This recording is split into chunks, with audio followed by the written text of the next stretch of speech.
Пред се, добар ден на сите, ви благодарам за присуството. Ја користам приликата да му се заблагодарам на Економист за организација на овој настан, кој што ценам дека е многу важен од аспект на размена на различни размислувања во врска со иднината на нашата држава, но уште повеќе е важна што доаѓа во еден многу важен момент, а тој момент е нели во очекување на датумот за преговори кој што треба да се случи во октомври, се надеваме, за почеток на преговорите со Европската Унија, и ценам дека во овој момент е исклучително важно да ги поделиме нашите размислувања и да видиме во која насока ќе се движи економијата. Пред се, јас сум за тоа одговорен во владата, а се разбира и сите други политички планови и насоки кои што имавме прилика да ги слушнеме во претходните панели. За владење односно за развој на економијата потребни се два предуслова основни. Едниот предуслов е владење на правото и втор предуслов е стабилна држава. Тие два предуслова се основни и круцијални предуслови за развој на било која економија, и после над тоа доаѓаат условите за правење економија, климата за економија, субвенциите на државата и сите останати активности. Но пред се мислам дека овие два фактора се важни за да дадат сигурност и стабилност на било кој инвеститор, без разлика дали е домашен или странски инвеститор. Ценам дека точно патот кон Европска Унија и НАТО, кон НАТО веќе извесен, ја дава стабилноста на државата, но исто така државата ќе мора да испорача резултати во делот на владење на правото и сигурноста на инвеститорите и на капиталот. Како влада ценам дека направивме доста за да направиме сигурност на сите инвеститори, како домашни така и странски, и затоа она што ние како влада го даваме како помош на стопанството, го формулиравме во облик на закон, за да секој инвеститор има предвидливост и да секој инвеститор не зависи од преговарање поединечно, него точно да знае унапред како ќе биде поддржан од страна на државата, и тој закон е Законот за финансиска поддршка, кој што беше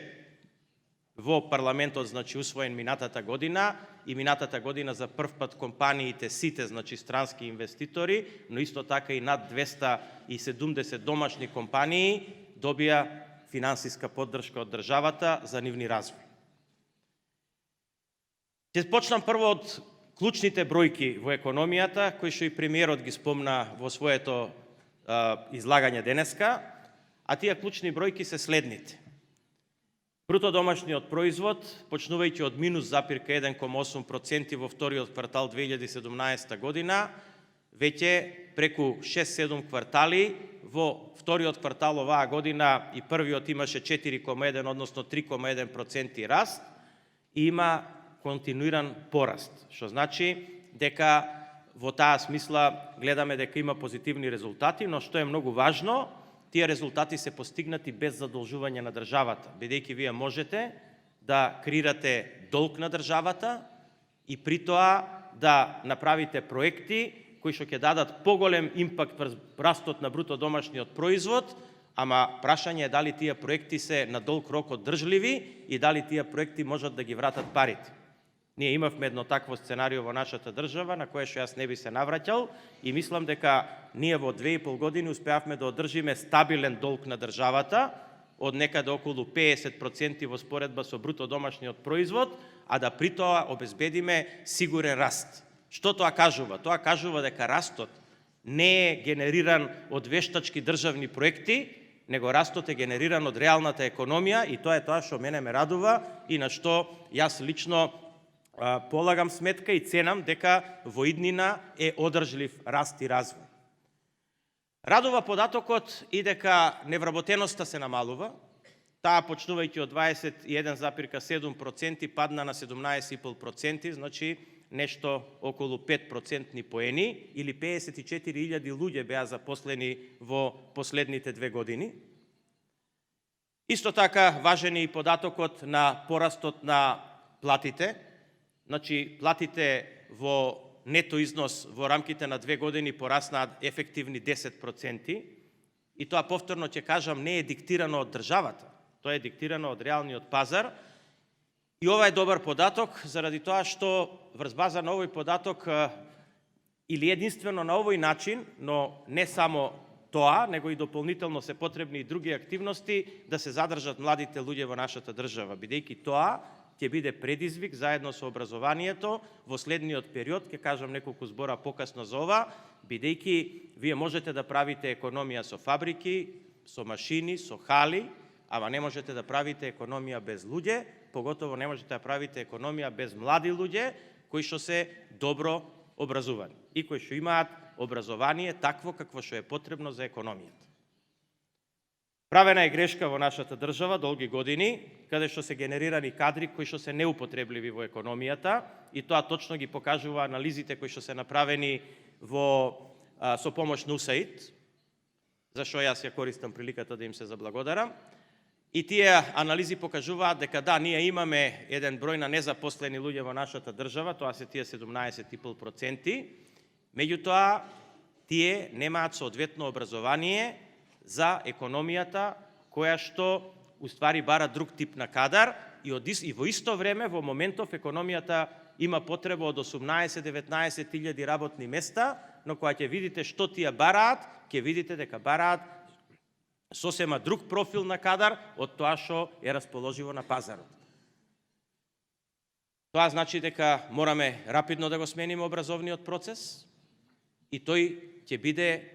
еден од клучните фактори кои што треба да влијаат на развојот на економијата, бидејќи ако тоа не го направиме, човечкиот потенцијал ќе стане лимитирачки фактор за развојот на економијата во нашата држава.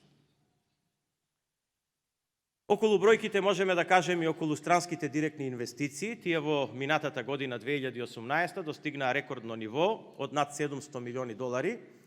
или тоа беше нешто повеќе од 6,5% од бруто домашниот производ, што е апсолутен рекорд на сите времиња практично од осамостојувањето на Македонија како држава. И во таа смисла цениме дека сериозен придонес имаше добрата информација околу решавањето на политичките прашања кои што беа во нашата држава. И доколку се слушнати добри информации, почнувајќи од октомври па натаму, ценам дека таквите инвестиции ќе бидат уште и поголеми. Охрабрува фактот што во рамките на овие 2 години привлековме над 25 странски директни инвестиции во слободните индустријски технолошки зони, а 5-6 инвестиции надвороднив, поголеми, иако инвестиции има и повеќе во мали компании кои што практично и не се во контакт со владата, него тоа го прави реалната економија. Јас зборувам за компании со кои што ние како држава сме преговарале за да тие дојдат во нашата земја и да инвестираат. Радува фактот што тие компании се компании од развиениот технолошки свет, компании од европските земји, Швајцарија, Соединетите Американски држави. Јас пред неколку дена се вратив од Њујорк, каде што разговаравме и за нови инвестиции, кои што јас мислам дека ќе се случат и ќе биде многу брзо сето тоа објавено, и тие ќе надминуваат стотици милиони евра, и сето тоа покажува дека нашата држава, Северна Македонија, станува атрактивна за странски инвестиции и е конкурентна во делот на тоа што го нуди како земја во споредба со околните земји. Буџетот се држи стабилен, за тоа ќе каже нешто повеќе министерката за финансии, се надевам. Она што сакам да кажам дека ќе бидат предизвици пред нас, ќе бидат предизвиците во делот на енергетиката, каде што ќе мораме да направиме енергетска транзиција